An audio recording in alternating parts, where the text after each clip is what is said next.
In a world that moves at a relentless speed, where problems grow more complex by the day and old solutions increasingly fail to keep up, one skill quietly separates those who merely react from those who truly innovate: the ability to think differently, on purpose. Creativity, as Edward de Bono reminds us, is not a mysterious gift reserved for artists or geniuses. It is a discipline, a skill, a way of approaching reality that can be learned, trained, and deliberately applied. In Serious Creativity, Edward de Bono challenges one of our deepest assumptions, that creativity is spontaneous, accidental, or dependent on talent. Instead, he introduces a radical yet practical idea: creativity can be systematic. Just as logic follows rules, creativity can follow methods. Just as we train critical thinking, we can train creative thinking, not as a luxury, but as a necessity for progress in business, education, leadership, and everyday life. De Bono distinguishes sharply between traditional thinking, which he calls vertical thinking, and creative thinking, or lateral thinking. Vertical thinking improves what already exists. It refines, analyzes, and optimizes. Lateral thinking, on the other hand, reshapes the landscape entirely. It breaks patterns, disrupts assumptions, and creates paths where none seemed possible. And here lies the core message of this book: the future belongs not to those who think harder, but to those who think differently. Through practical tools, vivid examples, and real-world applications, Serious Creativity shows how organizations get trapped in rigid patterns, how individuals unknowingly limit their own thinking, and how deliberate creative techniques can unlock fresh perspectives. De Bono argues that most problems persist not because they are insoluble, but because we keep approaching them in the same way, expecting different results. Creativity, in his view, is not chaos, it is structured disruption. This book is especially relevant in an age dominated by automation, artificial intelligence, and rapid technological change. When information becomes abundant and logic is easily replicated by machines, human value shifts toward what machines cannot easily replace: original insight, conceptual innovation, and the ability to reframe problems. De Bono's methods are not abstract theories, they are tools designed to be used at work, in decision-making, in education, and in personal growth. In this comprehensive summary, we will explore the core ideas of Serious Creativity, unpack its most powerful concepts, and illustrate them with clear examples that bring De Bono's thinking to life. We will see why creativity is not a matter of inspiration, but intention, and how anyone, regardless of background or profession, can learn to generate better ideas faster and more effectively. If you believe growth begins with better thinking and progress begins with better questions, then this journey is for you. Subscribe to Read and Rise, like this video, and stay with us as we dive deep into one of the most influential books ever written on creative thinking, because the ability to rise starts with the courage to think beyond the obvious. Chapter 1: Why Creativity Must Be Taken Seriously. Edward de Bono opens Serious Creativity with a bold provocation: creativity is far too important to be left to chance. For centuries, societies have treated creativity as an unpredictable spark, something that appears suddenly in rare individuals and disappears just as mysteriously. De Bono dismantles this romantic notion from the very first pages. Creativity, he argues, is not magic. It is a practical human capability, and like any capability that shapes progress, it deserves to be treated seriously, systematically, and deliberately. The central problem, according to de Bono, is not a lack of intelligence. Modern organizations are filled with intelligent, educated, highly analytical people. The problem is that intelligence alone does not guarantee new ideas. In fact, intelligence often strengthens existing patterns of thinking, making people more efficient at repeating what they already know, rather than discovering what they do not. This is one of the book's most unsettling insights. The smarter we are, the more trapped we can become by our own thinking habits. De Bono explains that the human brain is a self-organizing pattern-making system.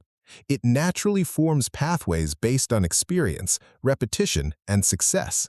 Once these pathways are established, the brain prefers to use them again and again. This is efficient, but it is also limiting. We begin to see problems through the same lenses, define them in familiar ways, and reach predictable conclusions. Creativity suffers not because we lack ideas, but because we are prisoners of our own patterns. This is why traditional education and conventional problem-solving methods often fail to produce genuine innovation. Schools reward correct answers, not novel questions. Organizations reward reliability, not experimentation.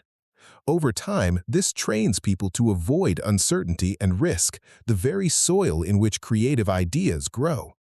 De Bono is clear. If creativity is treated as a casual add-on rather than a core thinking skill, it will never flourish where it is needed most. To make creativity serious does not mean making it rigid or joyless. It means recognizing that creativity has economic, social, and strategic value. New products, new business models, new medical breakthroughs, and new cultural movements all originate from creative thinking. Yet, most institutions invest heavily in analysis while giving creativity little structure or support. De Bono compares this imbalance to trying to win a race using only one leg. Logic and analysis are essential, but without creativity, they merely refine the present instead of shaping the future. One of the most powerful ideas in this chapter is De Bono's distinction between judgment and generation. Traditional thinking focuses on judgment, evaluating ideas, criticizing flaws, and selecting the best option. Creativity focuses first on generation, producing many possibilities without immediate evaluation. When judgment dominates too early, ideas are killed before they can evolve. De Bono insists that creativity requires a protected mental space where ideas are allowed to be incomplete, strange, or even wrong, because innovation often begins as an imperfect thought. By the end of the first chapter, the message is unmistakable. Creativity is not a decorative skill for artists and designers. It is a survival skill for individuals and organizations navigating an increasingly complex world. Treating creativity casually leads to stagnation. Treating it seriously opens the door to continuous renewal.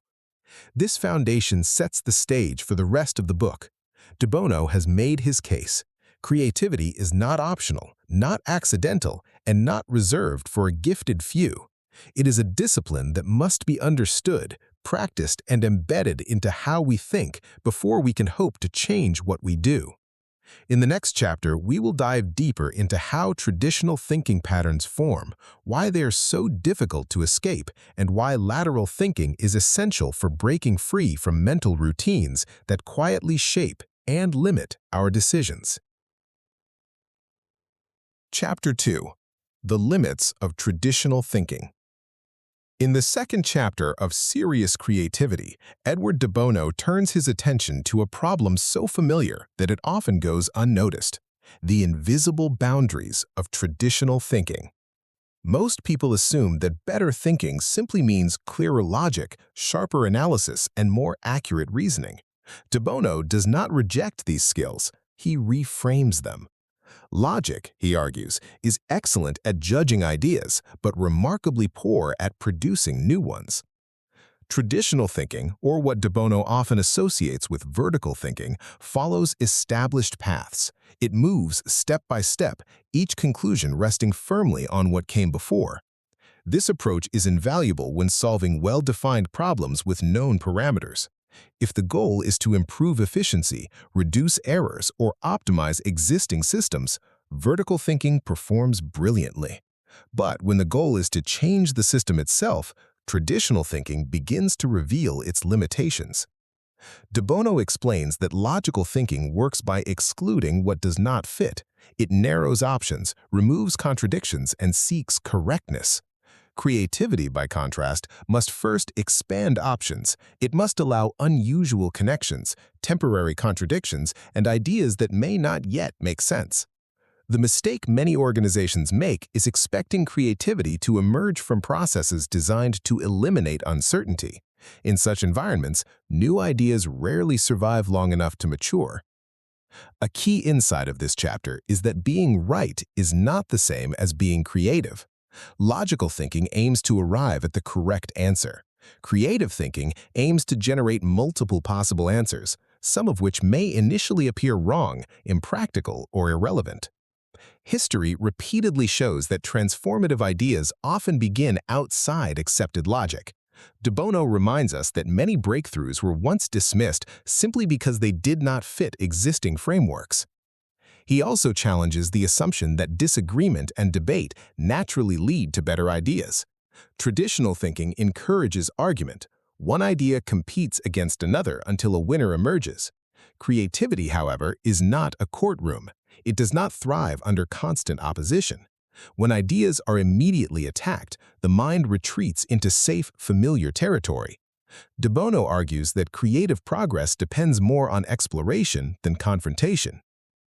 Another subtle but crucial point in this chapter is how experience can become an obstacle. The more successful a person or organization has been in the past, the more deeply their thinking patterns are reinforced. What once worked becomes a mental shortcut and eventually a mental cage. This is why industries are often disrupted not by insiders but by outsiders who are not yet bound by established assumptions. Traditional thinking preserves success. Creative thinking questions it. De Bono also introduces the notion that perception is not passive. We do not simply see the world as it is, we construct it through patterns. These patterns determine what we notice, what we ignore, and how we interpret information. Traditional thinking rarely questions these perceptual frameworks. Creativity begins precisely where perception is challenged. Changing how we look at a problem can be more powerful than changing the problem itself. By the end of Chapter 2, De Bono has carefully dismantled the myth that more logic automatically leads to better solutions. Logic remains essential, but incomplete. Without creativity, thinking becomes efficient but predictable, accurate but stagnant. The future demands not just better answers, but better ways of seeing the questions. This realization prepares us for the next stage of the journey.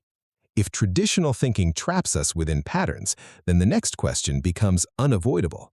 How do we escape them? In the following chapter, De Bono introduces the mechanisms of pattern formation and explains why breaking free requires a different mode of thinking altogether, what he famously calls lateral thinking. Chapter 3: Patterns, Perception, and the Trap of Experience.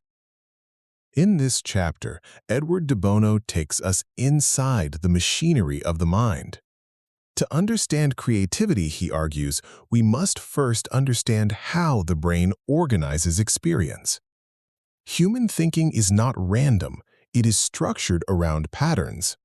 These patterns are not flaws, they are the very reason thinking is possible at all. Without them, every moment would feel new, chaotic, and overwhelming. Yet the same system that allows efficiency also creates rigidity. De Bono describes the brain as a self-organizing system. This means it naturally arranges information into stable patterns based on repetition and usefulness.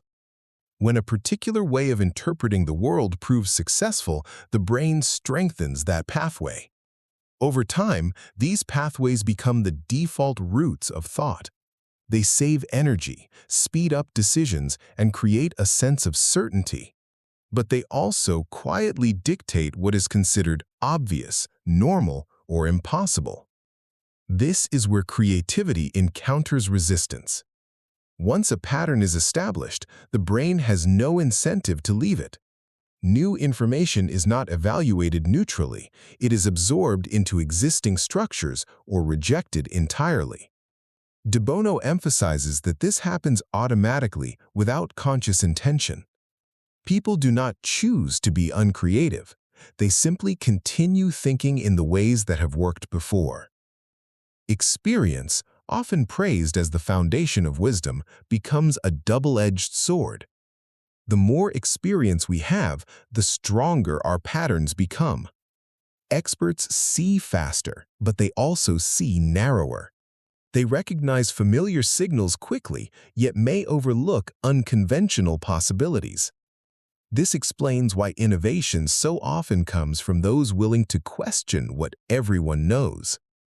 Creativity, in de Bono's view, is not the absence of experience, but the ability to move beyond it. A powerful idea introduced in this chapter is that perception precedes logic. We do not first think and then see. We first see in a particular way, and then logic operates within that perception. If perception is fixed, logic can only rearrange what is already there. This is why many debates go in circles. People argue logically from different perceptions, never realizing that the real disagreement lies not in reasoning, but in how the situation is framed. De Bono illustrates this with everyday examples. A business problem defined as a cost issue leads to cost-cutting solutions, while the same problem defined as a value issue opens entirely different possibilities. Nothing has changed except perception, and yet the range of solutions transforms. Creativity, therefore, is not about generating ideas from nothing, but about changing the patterns that determine which ideas are possible. The chapter makes it clear that pattern breaking cannot be achieved through logic alone. Logic works within patterns, it does not disrupt them. To escape established pathways, the mind must be deliberately provoked, pushed off its usual tracks. This is where traditional thinking reaches its limit and a new mode of thinking becomes necessary. By the end of Chapter 3, the challenge is unmistakable. If our minds naturally fall into patterns, then creativity must involve intentional techniques designed to interrupt, shift, and reconfigure perception. This insight sets the foundation for the practical tools that follow. In the next chapter, de Bono begins to introduce creativity not as a personality trait, but as a set of teachable, usable methods. Methods designed specifically to overcome the gravitational pull of habitual thinking. And from here, serious creativity moves decisively into practice. Chapter 4. Creativity as a Deliberate Process. By the time Edward de Bono reaches this chapter, he has cleared away one of the greatest obstacles to creative thinking, the belief that creativity cannot be planned. Here he introduces one of the book's most transformative ideas. Creativity is not an accident, it is a process. Just as organizations design systems for efficiency and quality control, they can also design systems for generating new ideas. De Bono argues that most people wait for creativity to happen. They hope inspiration will strike, often under pressure and at the worst possible moment. This passive approach, he explains, leads to frustration and inconsistency. Serious creativity demands the opposite mindset. We create the conditions in which new ideas are likely to emerge instead of waiting for them to appear spontaneously. At the heart of this chapter is the separation between creative thinking and critical thinking. Critical thinking evaluates, judges, and selects. Creative thinking explores, provokes, and generates. When these two modes are mixed indiscriminately, creativity suffers. De Bono insists that creative thinking must be given its own dedicated space, free from immediate criticism. Evaluation comes later. This simple separation dramatically increases the quantity and originality of ideas. He also challenges the notion that creativity is disorderly. In reality, creativity becomes more effective when it is structured. De Bono introduces the idea of creative sessions with clear objectives, time limits, and defined techniques. Paradoxically, structure does not restrict creativity, it protects it. Within a structured process, participants feel safer taking risks because the purpose of the session is exploration, not judgment. Another key insight is that creativity should focus on concepts, not just ideas. Ideas are surface-level solutions. Concepts are the deeper patterns that generate many ideas. By working at the conceptual level, thinkers can produce entire families of solutions instead of isolated answers. De Bono encourages shifting attention from what is the solution to what is the underlying concept that makes this solution possible. This shift multiplies creative output. The chapter also emphasizes intentionality. Creativity must be directed toward a purpose. Random novelty has little value if it does not serve a goal. De Bono introduces the notion of creative focus and clearly defined area where new thinking is needed. When creativity is focused, it becomes practical rather than abstract and innovative rather than chaotic. Perhaps the most liberating message of this chapter is that everyone can participate in creative thinking. Creativity is not reserved for a special department or a few gifted individuals. When creativity is treated as a process, it becomes accessible to teams, organizations, and individuals alike. The question is no longer who is creative, but how do we design thinking so creativity can occur? By the end of Chapter 4, creativity stands revealed not as a mystical talent, but as an engineered capability. With the right methods, timing, and mindset, new ideas can be generated consistently and productively. This prepares the ground for the next chapters, where De Bono introduces specific tools designed to disrupt patterns, shift perception, and force the mind into new territory. In the next stage of our summary, we will encounter one of De Bono's most famous contributions, the use of provocation as a tool for breaking free from habitual thinking and opening paths that logic alone could never reach. Chapter 5. Provocation: Escaping the Prison of Logic. In this chapter, Edward de Bono presents a concept that initially feels uncomfortable, even illogical. Traditional thinking is designed to be correct. Creative thinking, de Bono insists, must first be disruptive. Provocation is the deliberate use of statements or ideas that are not meant to be true, but are meant to move thinking out of established patterns.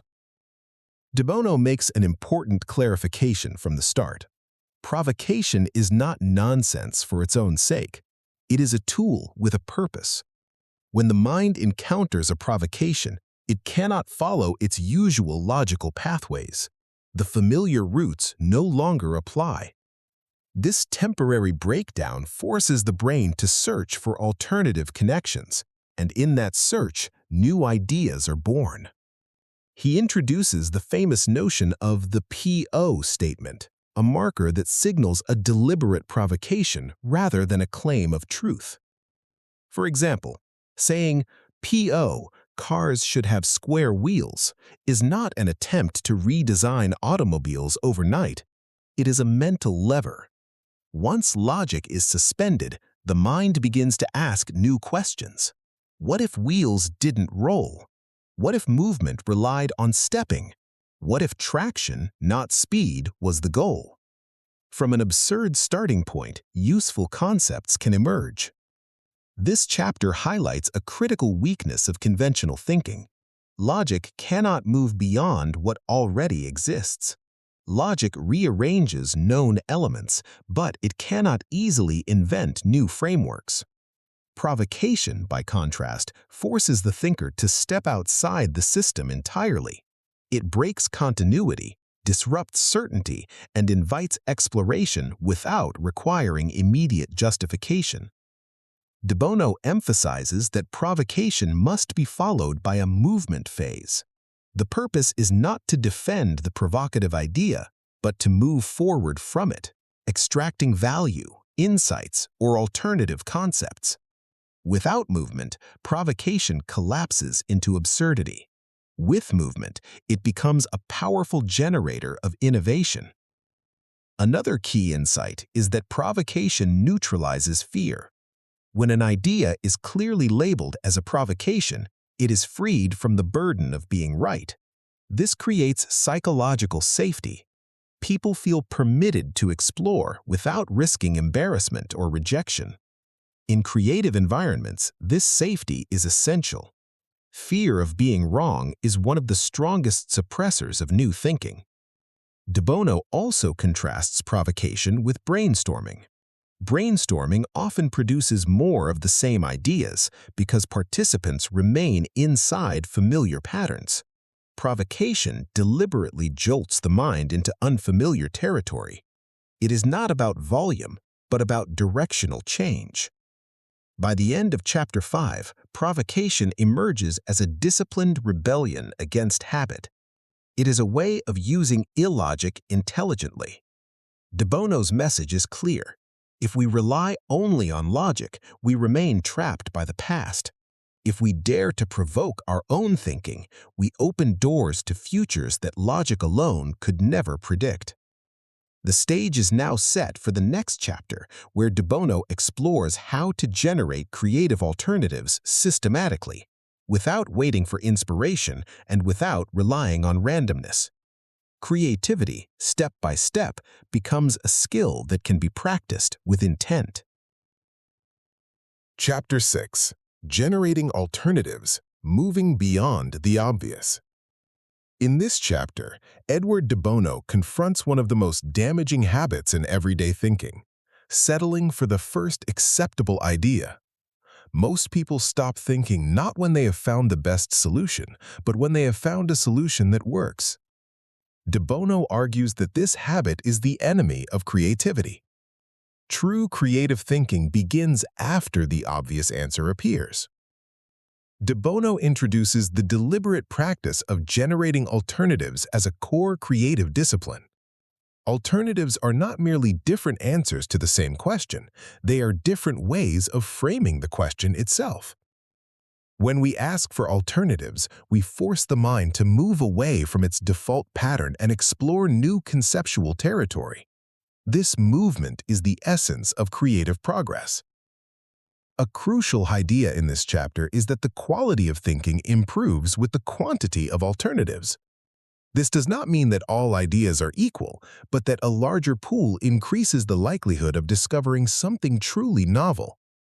Traditional thinking aims to narrow choices quickly. Creative thinking deliberately delays closure. It keeps possibilities open long enough for unexpected connections to form. De Bono emphasizes that generating alternatives should be intentional, not accidental. Simply asking, "What else could we do?" is often not enough, because the mind tends to repeat variations of the same idea. To counter this, he encourages the use of structured prompts that push thinking in new directions, changing perspectives, altering assumptions, or redefining goals. The point is not to be clever, but to force movement away from mental comfort zones. He also challenges the idea that creativity requires unlimited freedom. In reality, constraints often stimulate creativity by providing focus. When alternatives are generated around a clear objective, the mind works harder to escape familiar routes. De Bono describes this as directed creativity, a balance between freedom and purpose that produces usable innovation rather than abstract novelty. Another subtle but important lesson in this chapter is the distinction between improvement and transformation. Alternatives can aim to improve what exists, or they can aim to replace it entirely. Both have value, but transformational alternatives are often ignored because they feel too radical. De Bono insists that creativity must consciously make room for both. Without transformation, progress becomes incremental and fragile. By the end of Chapter 6, it becomes clear that creativity is not about waiting for brilliant ideas to appear. It is about refusing to stop at the first idea. The discipline of generating alternatives trains the mind to remain flexible, exploratory, and open to surprise. This chapter leads naturally into the next stage of De Bono's system, where he introduces specific techniques designed to force alternative thinking. Methods that do not depend on talent or inspiration, but on deliberate cognitive movement. Creativity, once again, reveals itself as a skill that improves with practice and intention. Chapter 7. Challenge and focus, directing creative energy. In this chapter, Edward de Bono introduces two closely linked tools that turn creativity from a vague ambition into a targeted activity: challenge and focus. Creativity, he argues, does not thrive on wandering aimlessly. It becomes powerful when it knows exactly what it is questioning. De Bono begins with the idea of challenge. To challenge something is not to criticize it, but to ask a deceptively simple question. Why does this exist in this way? Most systems, processes, and habits persist not because they are optimal, but because they are familiar. Challenge interrupts this comfort. It exposes assumptions that have quietly hardened into truths without ever being examined. A crucial distinction in this chapter is between problem-solving and challenge. Problem-solving assumes that something is broken. Challenge assumes that even when something works, it can still be reimagined. This mindset is essential for innovation. Waiting for failure before thinking creatively ensures that creativity arrives too late. De Bono encourages challenging success itself, not to undermine it, but to prevent stagnation. Focus, on the other hand, gives creativity direction. Without focus, creative thinking scatters into interesting but irrelevant ideas. De Bono emphasizes that focus does not limit creativity, it channels it. A clear focus defines the territory where new ideas are needed, whether it is a product feature, a customer experience, or an organizational process. Within that territory, creativity is free to explore boldly. The power of focus lies in its precision.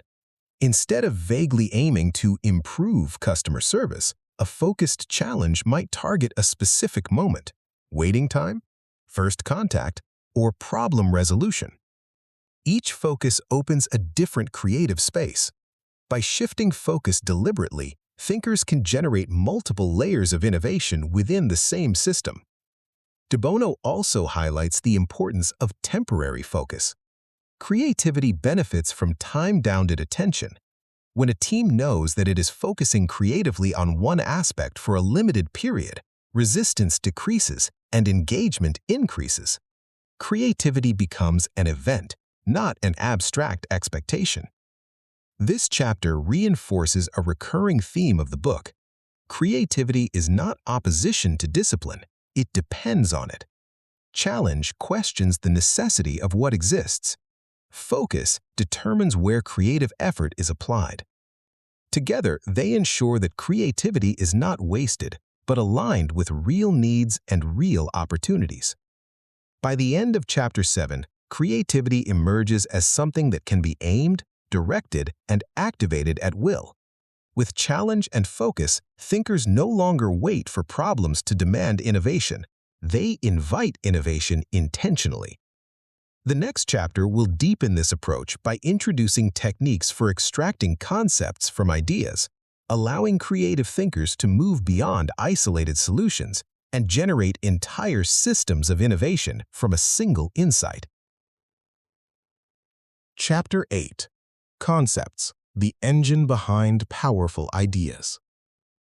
In this chapter, Edward de Bono shifts attention from individual ideas to something far more influential: concepts. Ideas, he explains, are visible and concrete. Concepts are invisible and generative. They are the frameworks that allow ideas to exist in the first place. To master creativity, one must learn not only how to produce ideas, but how to recognize, extract, and redesign the concepts behind them. De Bono defines a concept as the underlying principle that makes an idea possible. For example, an idea like home food delivery rests on the concept of convenience. Once the concept is identified, it can be applied in countless new ways. Creative power multiplies when thinking operates at this deeper level, because a single concept can generate dozens of ideas across different contexts. One of the key dangers de Bono highlights is idea fixation. When people fall in love with a specific idea, they stop exploring alternatives. Concepts, by contrast, remain flexible. By separating the idea from the concept, thinkers avoid attachment and gain freedom. They can discard one idea without abandoning the insight that produced it. This prevents creativity from becoming fragile or personal. The chapter also explains how concepts can be deliberately challenged and restructured. Instead of asking whether an idea works, de Bono suggests asking whether the concept itself can be changed. This simple shift opens dramatic possibilities. If the concept behind a service changes, the entire experience changes with it. Many major innovations, de Bono notes, did not improve existing ideas, they replaced the underlying concept entirely. Another powerful insight is that concepts operate at different levels. Broad concepts generate wide ranges of ideas, while narrow concepts produce focused solutions. Skilled creative thinkers learn to move up and down these levels intentionally. When ideas feel exhausted, moving to a higher-level concept restores creative momentum. When ideas feel too abstract, moving down grounds them in reality. De Bono emphasizes that organizations often mistake ideas for innovation while ignoring the concepts that sustain long-term progress. An idea may succeed temporarily, but without a strong concept, it cannot adapt. Concepts are what allow creativity to scale, evolve, and survive changing conditions. By the end of Chapter 8, creativity reveals its deeper architecture. Ideas are outputs. Concepts are engines. Those who control concepts control the future flow of ideas. This prepares the ground for the next chapter, where de Bono explores how creative thinking must coexist with value, practicality, and implementation, because creativity that never connects with reality remains only an intellectual exercise. Chapter 9: Creativity and Value, From Ideas to Impact. In this chapter, Edward de Bono confronts a common misconception that creativity is about producing ideas regardless of usefulness. On the contrary, he insists that creativity only becomes meaningful when it creates value. An idea that cannot improve a situation, solve a problem, or open a new opportunity remains interesting but not transformative. De Bono makes a careful distinction between novelty and value. Novelty attracts attention, but value sustains progress. Creative thinking must therefore be guided by purpose. This does not mean creativity should be constrained by practicality from the beginning. Rather, value enters at the right stage, shaping which ideas are developed and how they are implemented. One of the key insights in this chapter is that evaluation should follow generation, not precede it. When value judgments are introduced too early, creativity collapses into caution. But when evaluation is delayed and then applied deliberately, it strengthens ideas instead of killing them. De Bono emphasizes that creative thinking and critical thinking are partners, not rivals, when used in the correct sequence. He also explores the idea of value from multiple perspectives. Value is not only financial, it can be social, emotional, strategic, or long-term.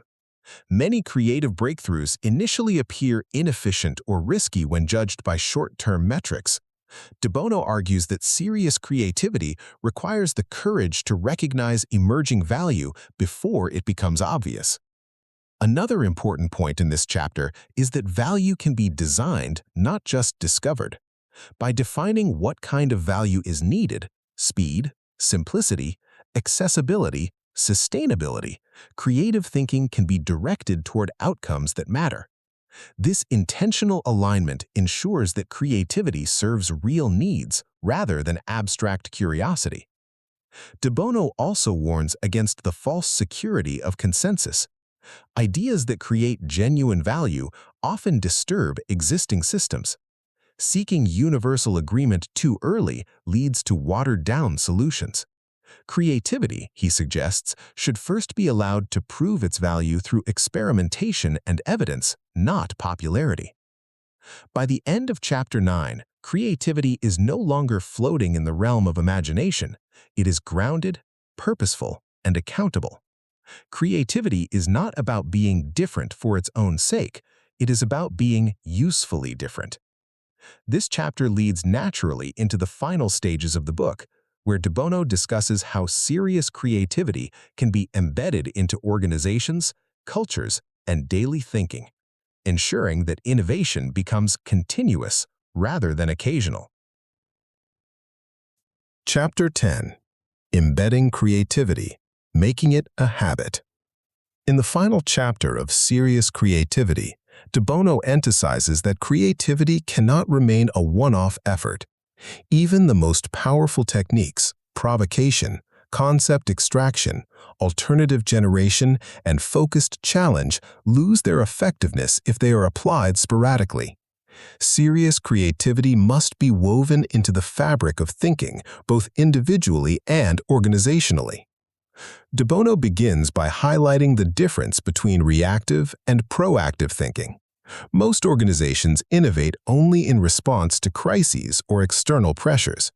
Creativity, he argues, is far more effective when it is intentional and systematic. By scheduling time for creative thinking, teaching techniques, and creating supportive environments, innovation becomes part of everyday practice rather than a desperate improvisation. A key insight here is the concept of creative habit. Just as we train muscles to perform physical tasks automatically, we can train our minds to habitually explore, challenge, and reframe. Daily exercises, structured brainstorming sessions, and deliberate reflection help the brain form patterns of creative engagement. Over time, these patterns make creativity faster, more reliable, and less intimidating. De Bono also addresses the organizational dimension. Embedding creativity requires culture, not just process. A culture that tolerates risk, encourages unusual thinking, and celebrates concept-level insights creates a feedback loop where innovation multiplies. Conversely, rigid hierarchies, excessive criticism, or an obsession with short-term metrics can strangle creativity before it matures. Another important lesson is integration with execution. Creativity alone is insufficient. Ideas must be converted into action. Serious creativity is therefore a balance between generation and realization. Techniques that produce ideas must be paired with systems that test, refine, and implement them. Without this balance, creativity becomes an intellectual exercise rather than a source of tangible progress. Finally, de Bono reminds us that creativity is a lifelong skill. It is not only for leaders, designers, or inventors, it is for anyone who wants to think more effectively and influence outcomes. By making creativity a deliberate habit, individuals can navigate complexity, transform problems into opportunities, and contribute meaningfully in any context. By the end of the book, the message is unmistakable. Creativity is not accidental, occasional, or mystical. It is a discipline, a process, and a habit that can be cultivated systematically. Those who master it are not only generating ideas, they are shaping the future itself. Conclusion. Serious Creativity by Edward de Bono is more than a book. It is a roadmap for thinking differently, intentionally, and effectively. Throughout its chapters, de Bono has shown that creativity is not an accidental spark reserved for a lucky few. It is a discipline, a skill, and a habit that can be learned, practiced, and applied in every area of life. We have explored why traditional thinking, though logical and efficient, often limits possibilities, how patterns, perception, and experience can trap even the brightest minds, and how deliberate techniques like provocation, PO, alternative generation, challenge, and focus break those limits. We have seen the power of working with concepts, not just ideas, and how aligning creativity with value and purpose transforms abstract thinking into real-world impact. By the end of the book, one truth becomes clear. Creativity is not just about having ideas, it is about creating new frameworks, seeing the unseen, and shaping the future intentionally. It is about turning imagination into action and vision into measurable results. De Bono's methods provide both the tools and the mindset to do just that, whether in business, education, leadership, or personal growth. If this journey through serious creativity has inspired you to think differently, challenge assumptions, and generate meaningful ideas, the next step is yours to take. Subscribe to Read and Rise, like this video, and activate the habit of serious creativity in your own life. Turn your ideas into impact and let your thinking shape the world around you.